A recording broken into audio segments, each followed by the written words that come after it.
When you cannot take a woman down, the main thing that you can do is assassinate her character. Okay, anapatikana. You get my point? She's there, she's available. She talks about periods, she talks about sex. Okay, so that means she must be available. She must be sleeping with everybody.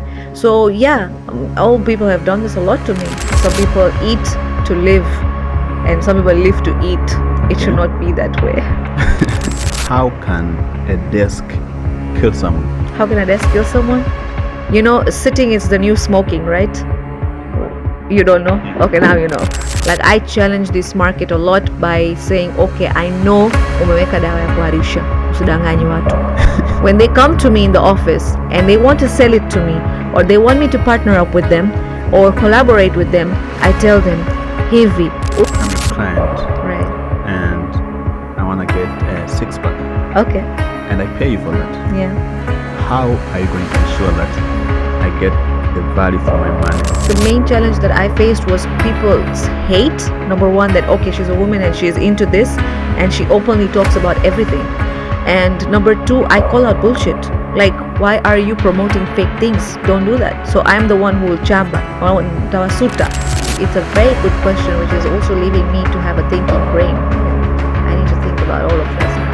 Nice job, Musa. As always, before we start, please like this video, comment down below, and subscribe if you like to be the part of the community in the future, because we upload videos every single Sunday. Fatima, you're welcome. Thank you so much. How are you doing? I'm great. How are you? I'm good. Yeah, you came a very long distance to here. Yeah. They say Wahindi wanakaa posta. Yeah. And thank you for coming, and thank you for considering our invitation. No, not a problem. I love doing this for the community, for growth. We want Dar es Salaam, Tanzania to grow, you know. Okay. So, and the best way to grow is educating our people. Yeah, so I was wondering, what's the first thing you do when you wake up in the morning?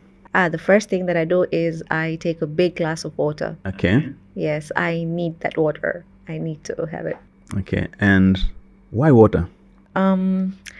Water is the ideal source, you know, natural source, and water holds 0 calories. Okay. The advantages of water is that it wakes up your body very nicely compared to anything else in the world, any beverage. Okay. And it promotes good health, you know. Yeah. I heard someone online, he was talking about Azam Energy and More Extra, and he said these drinks should be illegal. Illegal? Yeah, because they keep you up all day. Okay. Yeah, what do you think about that? Well, Azam Energy and More Extra, I think they are energy drinks, and energy drinks usually they are high in caffeine and high in taurine and stuff like that. Yeah. Which of course the ideal source is to boost energy to in the human body, and the main source of it is also to replenish maybe if you're low on energy and stuff. But then of course the main group of people that could be using such beverages should be athletes and players, like football players and stuff. Okay. Now, if a normal person, you're just seated all day and drinking those energy drinks, so what do you think is going to happen? You're not using that energy anywhere else. Okay. Maybe this person sits a lot or something, and that's why he thinks like it should be banned. But for athletes, as sports nutritionists, we do recommend them, you know. It is good for them.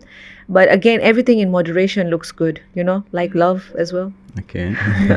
So, talking about caffeine. Yeah. Coffee has caffeine as well, right? Right, definitely. So, would you recommend Azam Energy or coffee? Well, if you ask me, depending on who you're asking this for. Yeah. If you're asking for an athlete, Yeah. mchezaji wa mpira Yanga, Simba, Yeah. I would tell him, hey, you know, tumia energy drink. Okay. But if you're asking me for me and you, of course coffee is enough. Black coffee, you know, espressos is too good. Okay. And why do you recommend energy drinks for athletes and not just normal people? You know, athletes have bursts of energies when they are sprinting on the grounds, and they, of course, their diet matters over the course of period. Yeah. But you know, when you're playing, you lose your electrolytes very fast because of sweating too much and all of that. You know, so to replenish this very quickly in the bloodstream, Yeah. you need something like energy drinks or sports like Gatorade. You know, all of that. So this is why we recommend athletes to have this. So immediately they're replenished and they're back on the grounds to use it again. You get it? Yeah. Yeah. we're talking behind the cameras, and you Yeah. said you're humble, but you are a little bit famous. Tad little bit, not Yeah. so, just a tad little bit. I want to stay humble like that. I don't want it to get to my head, you know. Yeah. So for the audience, for the Yeah. people that don't know you, Hmm. can you tell us a bit of who is Fatema Juma? Okay, so Fatema Juma is a 28-year-old girl, not a girl, a woman, Okay. and is a mother of 3 kids. I have 3 beautiful daughters. Is married, runs a gym and a fitness studio back in Posta, Okay. and is a clinical nutritionist. But the main title that I swear by is that she's a Daktari Walishe Wadar. Okay. Yeah, I'll never give that up, no matter what happens. Yeah. And how did you get that title of How did I Daktari get that Warishe title? in Dar? It's a very beautiful memory, and it will always be close to my heart because I take it as a very huge milestone in my life, as coming from the person that it came from. So I was doing a health camp, a free health camp for Tanzanians, back at my clinic, DSB.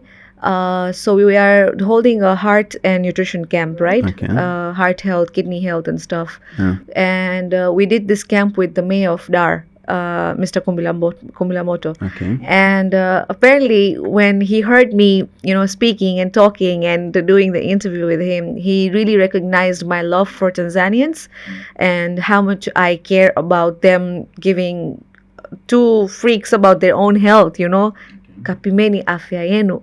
So it was like, he was like, wewe unafaa sana kuwa daktari wa lishe wa da, sio daktari wa lishe tu. Okay. And oh my god, it was like all the news channels and all the representatives, they started calling me that. Okay. Or other like Daktari Mzaramu, because I love talking in Kiswahili though. Okay. So yeah, okay, this is how I got it. It was more like because he saw the sense of responsibility I had towards Tanzanians. You are Daktari Warishe, Yeah. but you are slim yourself. Why that? I am slim myself. Yeah. Because I am Daktari wa lishe. So like use lishe and nutrition in the correct way that you have to. Some people eat to live and some people live to eat. It Okay. should not be that way. You should just eat to live. Yeah, so health, when when your body weight is excess and you are facing difficulties to do small things in your chores and stuff, and you find difficulties, so you know that this is alarming and you should work on it. So yeah. And what inspired you to be a clinical nutritionist and a Yeah. fitness trainer? So growing up, I was always a fat kid. Okay. Growing up, I was always big, and I hardly had friends because of the way I looked. Maybe I always want to think because I would be bullied in school, man. And like people would be like, look at the rolls on your stomach. And growing up, that really stayed with me forever. I mean, till today, it's like difficult to move on from that thing. Well, in school, despite of being big, I loved basketball. I Okay. loved playing. Okay. And I always wanted to do something related to sports. Okay. Yeah. And of course, because there's a lot of personal stories linked to why I chose this career. Number one, I wanted to transform my own life. Number two, I wanted to transform people around me. There are many, many ladies like me who have low self-esteem and confidence because of whatever has happened, because of the way they look, They always try to blame their bodies and the way they look and stuff. So I really wanted to do something that I can use the correct guidance, the correct approach, and that comes when you are a clinical nutritionist. Okay. Yes, so that is why I chose what I chose, because I really wanted to have a very personal touch to it. I want to wake up in the morning and look forward to go to work. Okay. So a 9 to 5 was not for me, for sure. I always wanted to be a doctor. Okay. I loved the white coat. Growing up, like I would always tell my mom, I want a white coat. I'm gonna become a doctor. So yeah. At first, you said you were very fat, Yeah. and you got bullied Yeah. because you're fat, and Yeah. that's what inspired you Yeah. to become a clinical nutritionist. Yes. Okay. Yeah, I always tell people that you should use your pain to become Yes. better. Yes. Yeah, so For sure. you are a perfect example for that. Yes. So, what are the biggest challenges that you have faced growing your business? The biggest challenge with I will say is being a woman. Okay. It's a very big strength and it's very powerful. But when you're in a business that is overpowered by men, Yeah. whenever you think about fitness, you think of a personal trainer and it's a man, Yeah. a muscular man. Yeah. And then there's a woman in the same business and she is excelling, in that business. So we think like, okay, how to take her down, and not just this, even fellow women who are in the same field, they don't really want to collaborate, they want to take you down. We become like crabs. Yeah. Yeah. So a group of crabs will pull each other down so nobody gets out of the basket. End of the day, they're all fried to eat. To eaten, you get it, to be eaten. So it was similarly like this. I think the main challenge that I faced was people's hate. Number one, that okay, she's a woman and she's into this, and she openly talks about everything. And number two, I call out bullshit. Like, why are you promoting fake things? Don't do that. So I'm the one who will chamba, tawasuta. That's what I say. Yeah. So I do that a lot. And then number three, I speak my mind and I don't care what everybody else thinks. Like, okay, it may not sit right with you, but this is the correct way to do it. So we are going to do it that way. And I think it doesn't sit right with everyone. Well, why is she so bold? Why is she talking like this? Why is she doing this? So I think the main challenges was the hate from everywhere. But I even transformed the hate into, see, I got famous. Now everybody loves me. Yeah. So talking about hate, there are a lot of hates online. Oh, yeah. It's very easy to hate what you don't understand. Exactly. It's very easy to comment. Some people have fingers faster than their mouth. Keyboard warriors. Yeah. So what's the biggest hate comment that you have ever received? Ooh. When you're a woman, it is always character assassination. Okay. You get my point? I think some people who understand, they do understand. When you cannot take a woman down, the main thing that you can do is assassinate her character. Okay, anapatikana. You get my point? Yeah. She's there, she's available. She talks about periods, she talks about sex. Okay, so that means she must be available. She must be sleeping with everybody. So yeah, all people have done this a lot to me.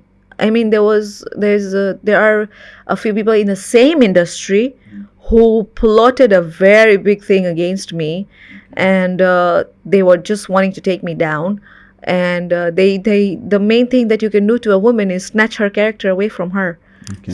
So I think the biggest hate was like this character assassination. Yeah. And how do you handle hate? Oh, I don't give up. I have built a really thick skin. I think everything had molded me into this person. And now if someone can talk, I'm like, okay, not every barking dog needs to be fed. You get my point? So you don't have to turn and look who's talking. Maybe they're not even on your level, man. So let them talk. That's what they can do.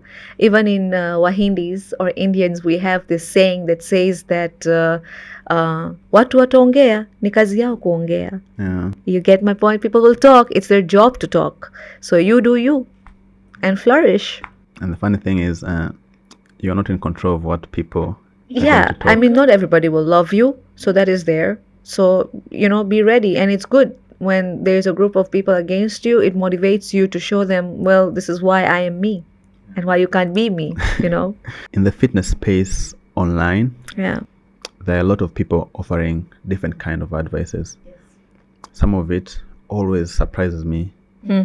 Like this guy, I saw him talking about eating liver, and he was like, I only eat liver. Okay. I eat nothing else. Right. So there's some good advice and some very controversial advice. As you said, everyone has a mouth, Yeah. and they can talk anything they want to talk about. And it's very competitive. So how do you stay competitive in that industry? Number one, always hold by the truth. Okay. As a doctor, you have to have a responsibility of promoting nothing but the true advice, evidence-based. I cannot say this cup is red and then you just take it. I need to prove it to you that this cup is red. You see it, you feel it, you're educated enough to know this is red. So it is just simple like that. When you are promoting something, make sure that you have a big bag of resources that supports what you're saying. And something about me that even my followers or whoever knows me knows that I will never just tell you, okay, eat this way, it will help you. I will always back it up with some evidences that, look, this is why I'm telling you to eat. And I always tell people when I'm doing interviews on the TV as well, I always tell them, don't listen to me and then take whatever I'm saying and go home. Go, challenge me, do your researches, come up to me, tell me, okay, you say this, but now I found out this. Can you clear it out? So when you want to stay competitive, be true, be honest, because you know what? Nobody can take the truth down. The truth stays truth. Yeah. You turned your passion for fitness into a business. Yes. So what tips do you have for someone who wants to do the same? Number one, a very strong sense of purpose that, okay, you want to do something in fitness. Are you ready to take responsibility of majority of the people, because their health will be in your hands? So number one, ask yourself, are you ready to really be that responsible, and you are ready to be accountable? Number one. Number two, when are you ready and willing and able to give your 100% in? You know, it's not like, oh, go on YouTube or follow some fitness pages, take exercises from there, and then start making people do and call yourself a fitness trainer. It is more down deep than that. Okay. It is more than a YouTube video. You know this, right? So this is the advice that I would give you is that first, find a purpose.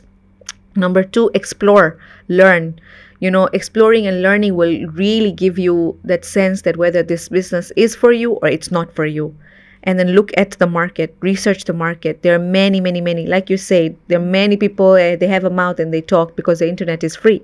So look how you are going to stand out. What exceptional thing that you can offer for people.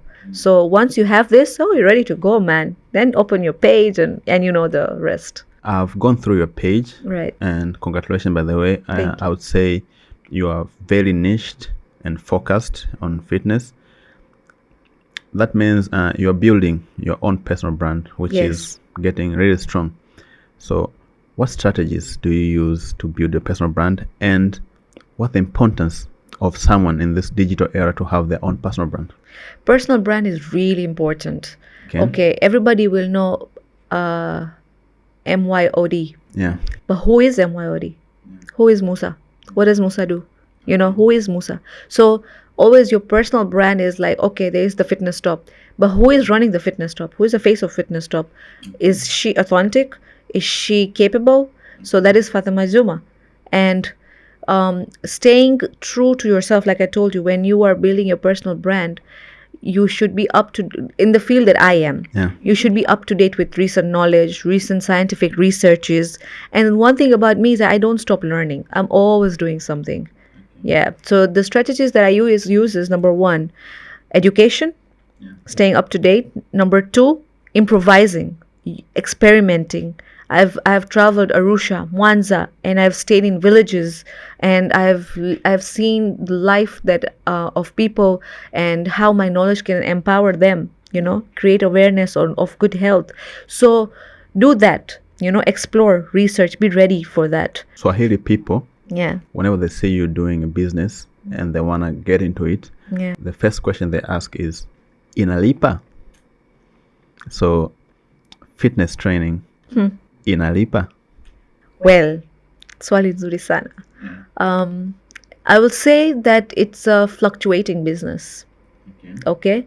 First of all, kuna majority wanajimotivate ikiwa January. You know, when it's January, you will see new goals for the new year. So there's that. But then there's also times when it is completely, you know, shallow. It's a fluctuating business. But yes, unaweza kufanya vizuri unless or until you really know how to market yourself. Because you see, everybody's a trainer now. Yeah. So the competition is high. The market is open for everyone. So you need to stand out, number one. Offer something very exceptional. Then inakulipa. Kwa nini silipe? But it's a service-based industry. You need to be very ready to give out your hours and your time. You need to dedicate that. What are some ways that you have used to monetize your skills and talents? So you see, I'm really good at making reels, I would say. I really love talking to people. Okay. So, Instagram, TikTok, and X, Wanalipa. You know this, right? So I think my passion to talk to people, I really use that skill to monetize it. Number two, I do a lot of wellness workshops. So that PR, for corporates, I'll tell you why your desk is killing you and stuff like that. And this is number two. And number three, I love big groups of people, and I love working. I love getting them moving. That is, I think, I can talk to anybody. I'll talk to anyone. So, when you do that, you network. And when you network, you get business. And when you get business, you can monetize it. How can a desk kill someone? How can a desk kill someone? Sitting is the new smoking, right? No, I don't know. You don't know? Yeah. Okay, now you know. So sitting is the new smoking. That means the more you sit, the more you are prone to be getting all these diseases like cholesterol, diabetes, thyroid, and all of that.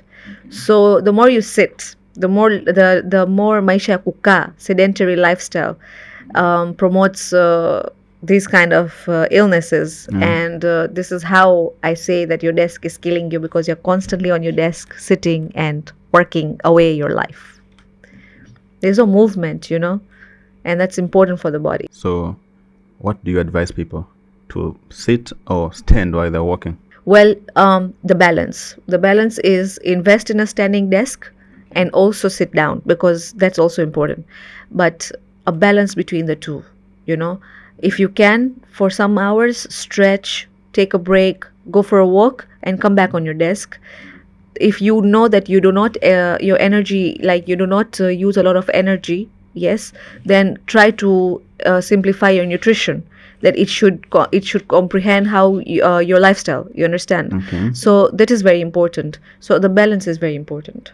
What's the best business decision that you have made and it really impacted your success? The best business decision? Yeah. You're telling me to spill out my secrets? Yeah, just say it for the audience.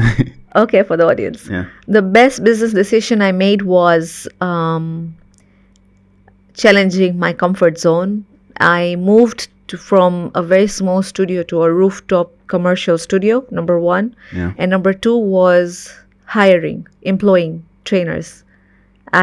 We have over 20 trainers under me. Okay. And we provide home training. I think this was the best decision that I made. First, I opened employment. Yeah. Number two, I can make a huge change because now I have a huge team. Okay. Yeah. You said you have an office, right? Yes. So it means you are paying rent. Yes. You have a team. You are paying people. Yes. You have to make that money back, right? Yes. So how do you price your services as a nutritionist? So, there was one thing that I always swore by was that I want to be affordable for someone, a housewife sitting at home, Yeah. who is wondering, can I ever get fit? Will I ever be able to go to the gym? Because that was me. You see, we're going back to my personal story.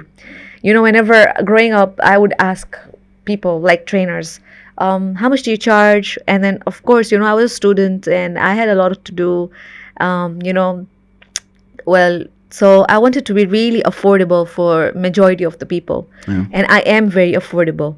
But there are some services where we know our worth and we know what we bring to the table. We know what we can do for you. And I think I have majority of transformations from anyone else. So I am providing you the service. I am giving you the results. And I am pretty much affordable. So yeah, keep yourself affordable, but know how to charge your worth, I think. Let's say I'm your client Right. and I want to get a six-pack Okay. and I pay you for that. Yeah. How are you going to ensure that I get the value for my money and I get the six-pack? So see, fitness is a personal journey. As much as you hold me accountable, I will hold you accountable too. Yeah. My job as your coach, as your trainer, is to show you the way, right? And you take the way. You get my point? If I have to hold your hand, that means you're not that motivated to get your six-pack. Because if I have to constantly push you, that means you are not ready for change. Then no matter what I will do, you will not change. So it also comes, it's a 50-50 thing. You are motivated enough, I am your guidance, I am your roadmap, I will take you through that road. And then when you reach to that success point, I'll be the one rooting behind for you. Value of money is that I will offer you everything under the sun that you need to take care of: nutrition, exercise, accountability, your whatever blockages that you will face along the way. Because getting a six pack is not easy, man. I will always be there to, make the necessary changes and stuff. Most Tanzanians are poor and they live in extreme poverty because one of the things that they lack is financial education and financial literacy. And unfortunately, they don't teach that in schools. And one of our previous guests, Tim Ford, shout out to Tim Ford, by the way, he said the same thing and he got a lot of backlash online. So we are here to help people. What advice do you have for Tanzanians that lack financial literacy? This is very true. We have a lot of our kids who have parents who look at going the easy way, put them out on the street, beg. So I think together with a government initiative, we can change that. Okay. If education becomes free, if education becomes affordable for local Tanzanians, and good education, not just random education, good education, skills. Many Tanzanian schools, I don't think they have extracurriculars. Extracurriculum even braces the children a lot, more than in the private schools, they have extra classes like basketball, football, and they have cooking and stuff. Some kids bring out their passion out of there. Oh, I love cooking. That means I want to become a chef when I grow up. Or maybe I love sewing, so I will become, a fashion designer when I grow up. Yeah. So these things come if we have the skills out in the market. I think those people who can afford to do such workshops should hold free workshops. Government should also support them and not make things like kibali, getting like, okay, I want a kibali, I want to go to Buza and I want to do something with the kids. I need a kibali for that because I want to put a tent and advertise. So then the kibali becomes really hard to get. So these are the blockages that need to end from the government side so that we can make them, I will give you the skill and they can always monetize that. You get my point? So we can actually, the financial burden that comes, we can actually end that this way. What do you think? For me, the way I define financial education, first of all, financial literacy. I actually read this a long time ago from the book Rich Dad Poor Dad by Robert Kiyosaki, which is a very nice book, by the way, and I recommend everyone to read. Financial education is when you know the difference between asset and liability. Exactly. Yeah. So if you guys want me to talk more about that, just comment down below, financial education, and then I'll come up with a totally different video, the whole video, just talking about that. But today, I'm with Fatima, and we are going to talk more about fitness. Yeah. And my next question is, how do you maintain your own health while still managing a profitable business? My business, we have very long hours. We start as early as 5 a.m. Okay. and we wind up by 9 p.m. at night. My own health becomes something that I do not compromise on. Those are like my morning runs, my dancing classes, my dance class, because I love dancing, something I cannot stop. So that is something that I do not compromise on. Yeah, I have to. My meal prepping, every week on a Sunday, I meal prep for the week, so I don't have to struggle to think, oh, what am I supposed to eat? I know I have already planned that. I like to plan ahead, so that is something I do. And I manage my time a lot because I also have a lot of support, touch wood, my husband, my mom, my mother-in-law. I am actually raising my kids with a village, so managing time, I do have a lot of support. I take help, I ask for help, because taking and asking for help is not to be something to be ashamed of. You should ask for help, and that is some of the things in my life are something that I will never compromise on. Number one is my health, because I've worked very hard to be where I am. Okay. And number two, I will not compromise on the hours and the quality that I give in my business, is because also I've worked really hard to get there.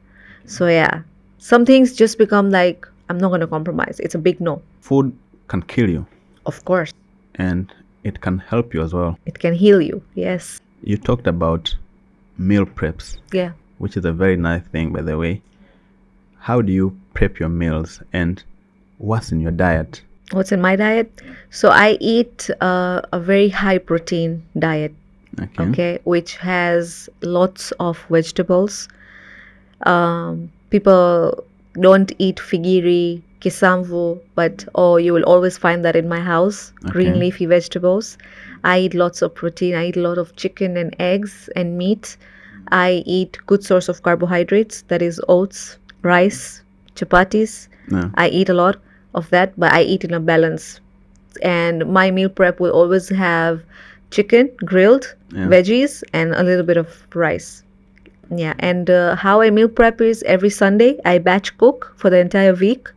I marinate my chicken and stock it up in the fridge, but my produce is always made fresh, thanks to our house helps. I love the Swahili way of making spinach. So yeah. Indians don't eat meat, especially most Indians that I know. Okay. But you talked about eating all kind of meats. Yeah, and fish. And fish as well. How is that? So there are different sects in Indians. There are these people who you're talking about are pure vegetarians, who are mostly, I think, the Hindu community. If you're talking about Indian Muslims, they eat lots of meat, man. Nobody eats meat like how they eat. So they do eat a lot of meat. So there are different sects that you're talking about. I belong from the Indian Muslim section, where I love fish soup, mchemsho. I love that. I can eat that every day. So yeah, I come from that side. That is why I eat a lot of meat. And why do you think the other side doesn't eat meat? I think they have the religious beliefs. That is more to do with religion than a more dietary change because of religion. Like, we're not allowed to eat pork, so you'll never see us eating pork or drinking alcohol because our books say no. So similarly, Hindus eat vegetarian meals, and they don't eat meat is because their books don't allow it. So it's more to do with that. Hindus not eating meat is something that I was so fascinated about. Right. And the other day, one of my friends told me, you can correct me if I'm wrong. Yeah. He told me that when human beings die, they don't just vanish. And that's what the Hindus believe as well. But they also believe that when you die, you get reincarnated into other forms. Oh. Such as you can come back as a fish. Okay. Or as a cow. Really? Yeah, or maybe as a camel. Okay. And that's why they don't eat meat. I don't know whether that is true or it's just a myth. I have not read Hindu books to know it. Okay. But as far as my belief is that we die and then we are waiting for the day of judgment. Siku ya Kiyama. That's what we believe in. We do not believe in reincarnation or anything like that. So it's kind of hard for me to answer that because I've not read their books and stuff. And if that is the reason why they don't eat meat, well, okay, we have to respect their beliefs and their faith. We should respect all faiths and beliefs. So yeah. What do you think of people who are vegetarians? Well, they are pretty much healthy. Okay. Normally, vegetarians do suffer from some kind of depleted vitamins, like vitamin D and magnesium, and that we get from a lot of animal source of protein. Yeah. But we can always supplement that. And there are good, healthy people who make good choices. But most of the time, they mistake eating fried food. That is like potatoes, a lot of fried potatoes. That is what I think compromises their health, rather than sticking to normal way of cooking. Yeah, what I have most of the time solved the issue. Yeah. Artificial intelligence, AI is very scary. Yeah, I know. Yeah, it's getting scarier as the time goes. One time I heard Elon Musk, who is one of the richest people in the planet, if not the richest, he said there are two things that he fears the most. And one of them is AI. The other day on the Tesla event, I saw he released a robot. The car, yeah? Apart from the car, Okay. there's a human-shaped robot Yeah. that was doing push-up. It Yeah. was dancing. Yeah. It was serving drinks for people. Yeah, that's very scary because I think that's going to replace a lot of jobs and a lot of people. So, as a fitness trainer, do you think you will ever be replaced by a robot? Well, from how we see the times are going ahead, well, yes. But then again, it only the rich can afford it, right? It's gonna be super rich, so they'll still need someone affordable like me. Yeah. And of course, a robot is a data-fed, computerized thing, and there's only so much data you can feed it. There's one day she is gonna corrupt, or he or she or whoever the robot is gonna corrupt or get spoiled, and it will need a human to fix it. End of the day, it always comes back to us, no? Yeah. If I don't feed it, how is it gonna work? Talking about AI and artificial intelligence, ChatGPT. Yeah. You know ChatGPT, right? Yes, I know. ChatGPT has answers To everything. to everything. Yeah. Right. So why should I come to you for fitness advice and not go to ChatGPT? You know, end of the ChatGPT, it says ChatGPT may be wrong with some information, so kindly recheck and stuff. That thing will make you come to me because I actually open the book and study. Okay. So do you think that you have more information than ChatGPT in terms of fitness? Again, you see, it is a electronically data-fed thing, AI. It is, use it to your advantages. And again, you see, maybe ChatGPT can tell you something that's wrong because the software itself tells you end of the notes that I may be wrong, so cross-check your information. You see, yeah. So how can you trust it 100%? But you know, it's a very good question, which is also leaving me to have a thinking brain. I need to think about all of this now. Nice job, Musa. How do you incorporate these new trends, innovation, artificial intelligence in your business? We use it to our advantages. Do not hop on all the trends. Like right now, there's a very good trend going on all over Instagram where so-called fitness influencers are using perimenopause and menopause as a hot topic. And now suddenly everybody knows what is menopause and wants to talk about it. And they just give you basic information, like nothing in depth, but because it's the trend right now. Oh, so many influencers are talking menopause, even I'll talk about menopause, you see. So number one, start the trend. Don't follow the trend, you be the trend. That is something that I do. And number two, don't hop on to everything that you see on the internet. Be innovative, come up with your latest researches, which is evidence-based and which is 100% authentic. So, and AI, we use it. If I want to draft a form, I'll tell AI to do it for me. But if I want to work on my client's health and meal plan, I'd rather sit down and calculate everything myself rather than trusting just a software. That's very true. And I always tell people that you should use these technologies To your advantage. to your advantage. Don't be scared of them that much. Apart from that, legitimate advantages, you know. Do not use it to destroy anything, you know. 90% of Tanzanians have mental issues. That's what I read online. So how do you approach mental health and mindfulness as a part of overall wellness of yourself and your clients? Okay. How can you, everybody needs a coping mechanism when it comes to mental health. You need to heal so you don't bleed on others. I always tell this to everyone. Heal from your traumas so that you don't bleed on others. You know, just because you went through something doesn't mean the other person has to go through the same thing. Just because you have suffered a lot to get somewhere in life, don't make the other person suffer as well. So heal. Number one, first of all, accepting. Okay, I have a problem. I need to work on it. Number two, I want to heal. So, what are the ways that I can heal? Seeking therapy, talking to a mental health counselor, and stuff like that, finding your coping mechanisms. For me, my coping mechanisms are taking regular breaks. Okay. I will take a break when I need to. Maybe I will go late in work and I will catch on up on my sleep if I haven't slept enough, because even that's important, you see. And talking to someone who you can really trust and confide in, I think having such a person is also very important, and I do have such a person as well.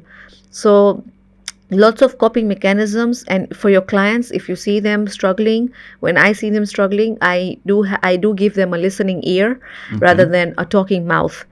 Don't someone When someone is venting out to you, not every time someone wants you to advise. Sometimes people just want you to listen, so Yeah. just listen, man. And yeah, so offering a listening ear, and then recommending them outside, because this is out of my scope of practice. So I will see that, okay, you're really struggling, okay, why don't you talk to a therapist, why don't you do this, offer them suggestions like that. So this is how I really take care of mental health, being in the wellness department. So yeah. People who eat meat Yeah. die faster and quicker Really? than vegetarians. That's one of the misconceptions that I've heard people talk about.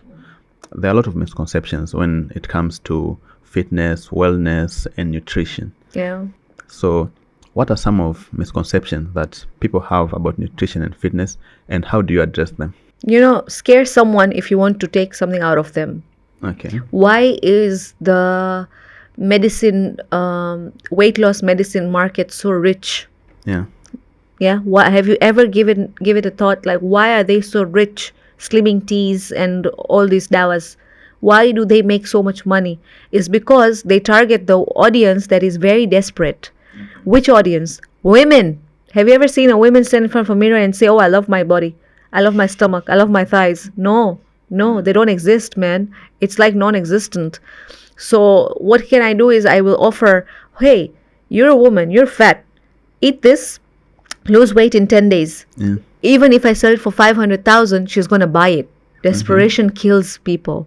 So that is why such misconceptions come when someone is already very vulnerable and desperate. So you offer that misconception to that very person.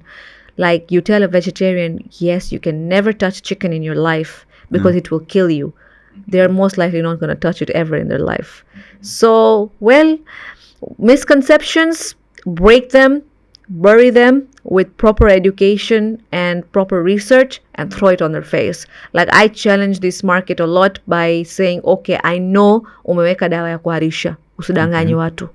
When they come to me in the office and they want to sell it to me, or they want me to partner up with them or collaborate with them, I tell them, hivi, huyu mtu akiharisha vile na akipata vidonda vya tumbo, utamsaidia kulipa zile bills za hospitali? Yeah. And you have to look at their face, man. They just stand up and leave.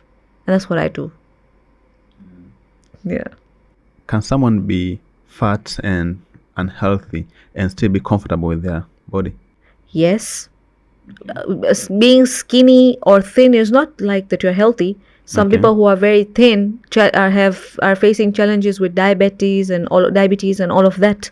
And doesn't mean if you are slightly plumpy or chubby that means your health is zero. No, it doesn't. But yes, staying in a healthy range of BMI is also very important. So that is also important.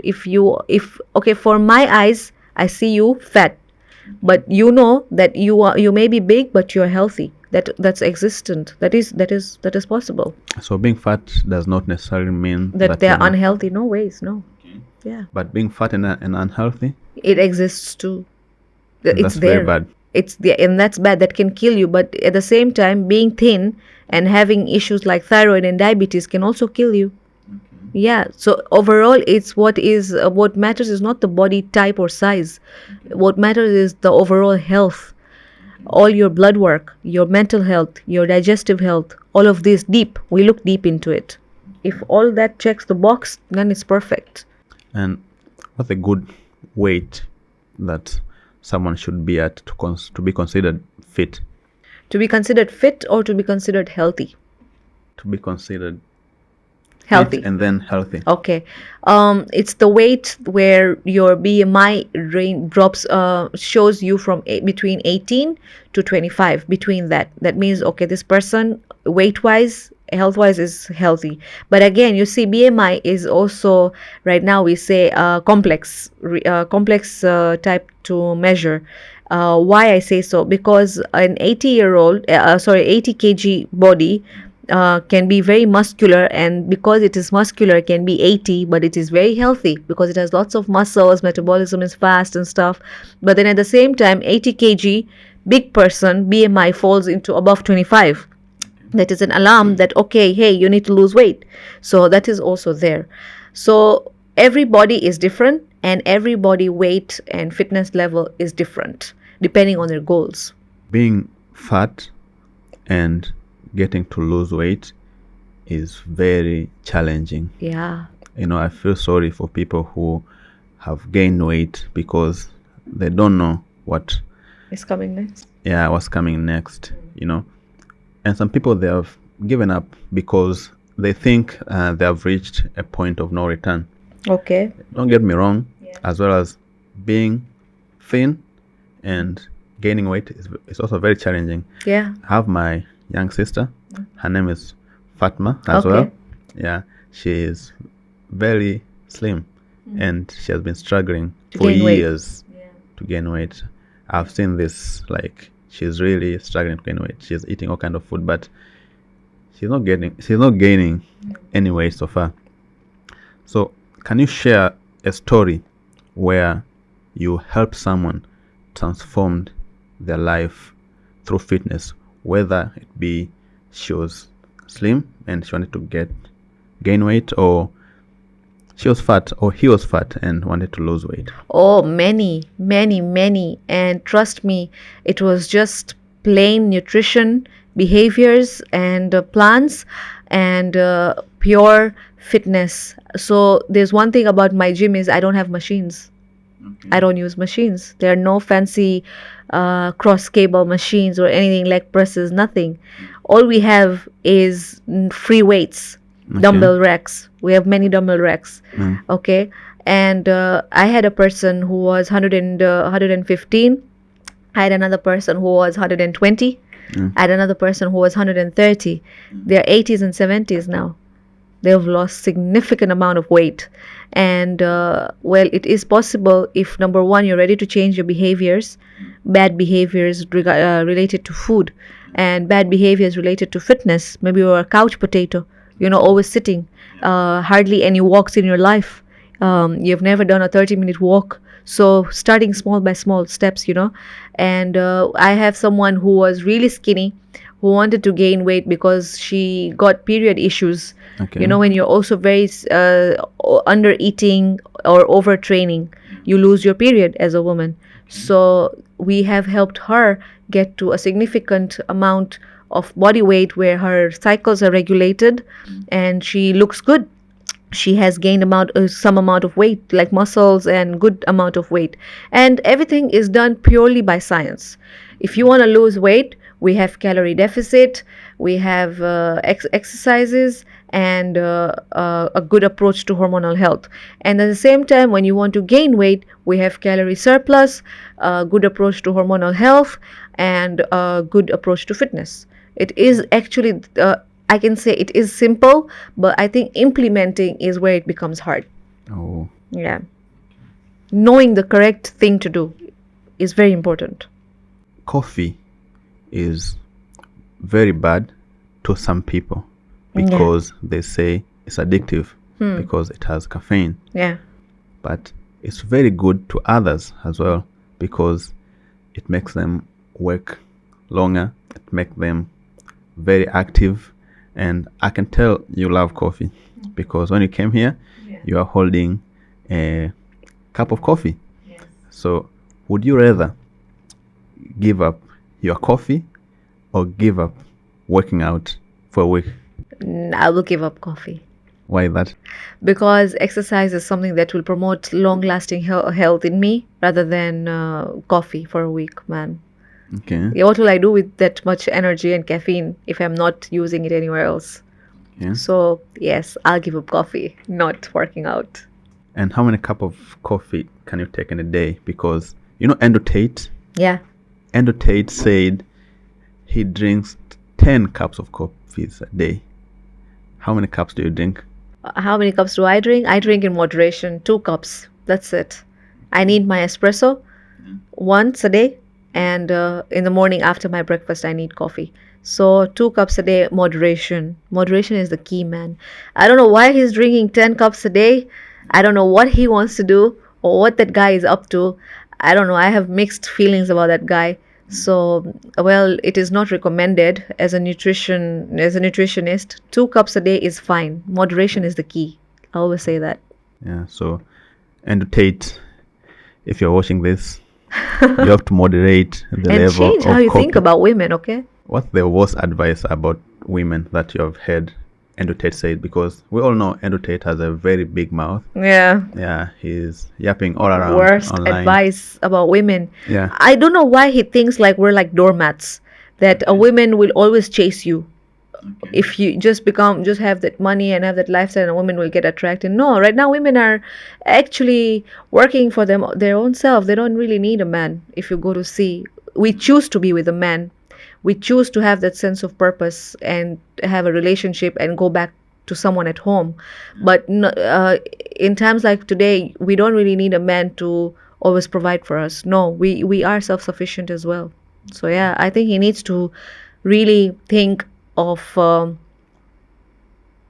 keeping the boundary of respect when he talks about women, because he also came from a woman, Yeah. So yeah. There are a lot of fitness influencers right now, and most of them, they promote shortcuts and quick fixes to healthy body. So what's your take on the impact of these influencers that have to the industry and people's perceptions on? Like I told you, we're all desperate. We're all desperate because someone would rather work for 2 months than work for a year on themselves. Everybody wants fast results. So such influencers are winning because the market, the people that they are targeting, the audience, are already very desperate and vulnerable. So yeah, someone will take a shortcut than a long way. The long highway. Everybody will want a shortcut. So this is what and how they are really getting like worms in the market. Then later, of course, it becomes too late to reverse that kind of advice that you really used, and then it becomes even longer to reach to your destination. And people do not realize this right that time. They come to realize it later. Like those who sell all these gimmicks that lemon water and all this, but there's no evidence that it promotes weight loss. It is good for other things, but weight loss will only come with calorie deficit. So something that people really need to think through is that, are you ready for the consequences later that will come with it? Talking about weight loss, Peter Msechu, who is very fat and he has a very big stomach. I don't know if you know him. Yeah. So I read online that he tried losing weight by going to the hospital and putting a balloon inside the stomach. I was so surprised when I heard about that fact. I never knew that is possible. That's possible, when people can lose weight by just putting a balloon. Yeah.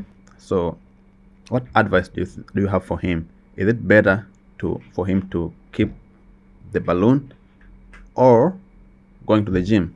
There are such groups of people that whatever they do not lose weight. There are some medical challenges that come with it, and such people are then advised to do a gastric bypass, gastric sleeve, and put the balloon and stuff. And right now, even at Muhas, they're doing it. Mwimbili also, they do it. Yeah. And Turkey and India and so many places where people go and do this, because it becomes really difficult, and such people do not really have the motivation to do it naturally. So there are a certain group of people where gastroenterologists, they recommend such people that, hello, yeah, now this is the end.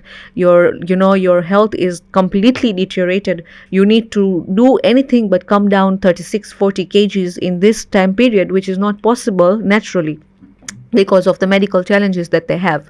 So such people opt for such things which is medically backed up, and it comes with a lot of measures and stitching. There is also stitching your stomach, close, tying your tummy to become this much. If you eat a little more, you will vomit. Some people have also done that. But then look at the lifestyle, look at the later life, look at how you will never be able to overeat anything because you will just vomit it out. I don't want such a lifestyle. So you really need to be up for it. Are you ready for that? Are you ready forever to be like that? And you'll just keep on losing more and more and more and more. And there are very major risks to that as well. Or you want to naturally do it, and where you are physically fit, look good, feel good. Going under the knife is something I'm really scared of. Going under The knife, like surgeries and stuff, I'm really scared of such stuff because they always come with consequences, you see. Okay. Yeah. So putting a balloon is a surgical process. Well, depends on how they're doing it, you see, of course. So yeah, but well, it was his choice to do it. Maybe he tried and he failed to do it, and his doctor advised him to do that, you see. So we have a culture on MOD podcast that a guest leaves a question for another guest without knowing Who it is? Yeah, who it is. So our previous guest left a question for you, but the good thing is you know him, Shehzada Wali. Oh, okay. Shout out to Shehzada, by the way. So the question is, what do you see at the future of young entrepreneurs in Tanzania? They have a very bright future. We have a lot of things going on. There are a lot of media markets, a lot of NGOs, a lot of people who are trying to create a lot of awareness for them. There's a lot of innovations and innovative ideas taking place right now. It is a very potential market for them. They hold very high potentials as well. They are very skilled right now because of the way the awareness system is going on. So, well, what is the future? I think they have a very bright future if they really put in the work. Nothing comes without hard work. Yeah, I hope I answered him. Yeah, and what question would you like to leave for the next guest without knowing who they are? Okay. What do you think is going to happen 5 years down the line? Where is Tanzania going to be in terms of tourism, health, and government? Very tricky, huh? Yeah. So we have talked a lot and a set of questions, a lot of questions, but unfortunately, time is not our friend. I know there are a lot of things about fitness, wellness we haven't talked about, and as well, you're a PhD clinical nutritionist. Yes. If you have realized, we haven't touched about that part yet. So if you want Fatima to come back for part 2, just comment down below, Fatima, and also go to her Instagram, her TikTok, everywhere, and beg her to come back for part 2 because she is very busy. Yeah, but she left all her stuff just to come here to the podcast. And also comment down below, just comment the name Fatima if you want her to come back. So what advice, anything, do you want to say to the audience before you leave? What advice will I give is that stay true to yourself. Always put your health first because you will always be replaceable. And don't overthink about anything. Stay happy. Ignore the background noise. Shut out the negativity. Focus on the positivity. Eat healthy, stay healthy, and dance away your worries. And follow us on Instagram. Yeah, follow my OD podcast, and also follow Fatema Juma, please. Yeah, with that being said, this was a nice episode. Yeah. Thank you for coming, and see you on the next one.